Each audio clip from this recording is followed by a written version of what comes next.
Ассалаумағалейкум. Бір кішкентай баланың мұңын айтқым келіп отыр да.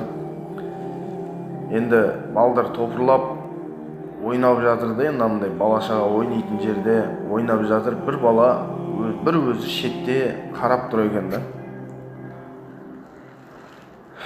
Сөйтіп енді жанына барып сұрадым да, бала, аналармен ойнамайсың ба? Неғып бөле шетте тұрсын бөлектеніп десем,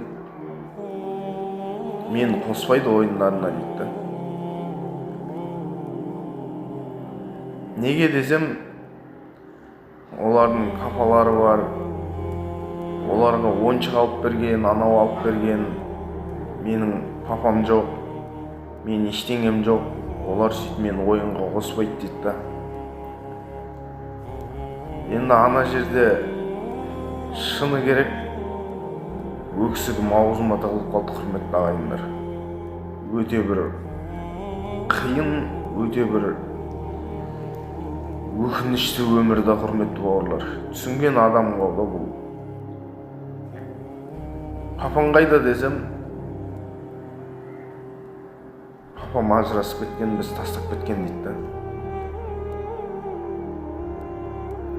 Айналайындар, үйлендіңдер ма? Отбасыларыңа берік болсаңдаршы, қай-қайсың болсаңдар да. Ана баланың айтқан әңгімесі құлағымнан, бейнесі көз алдымнан кетпейді. Кішкентай ғана бала өмірге кеше ғана келіп, уже қабырғасы қайысып қалғанда өмірде. Әкем тастап кеткен дейді. Ертең ол баланың өмір бақи өкініші да, ол әкесіз өсу деген ол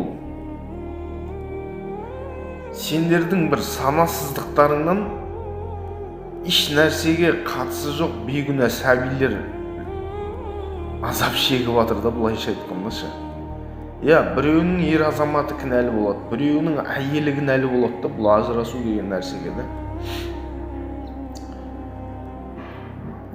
Қиын да бұл, құрметті ағайындар, айналайын бауырлар. Үйлендіңдер ма? Отбасы ошақ қасыларыңа берік болыңдар. Біреуің көтерілсеңдер, біреуің төмен түсіңдер.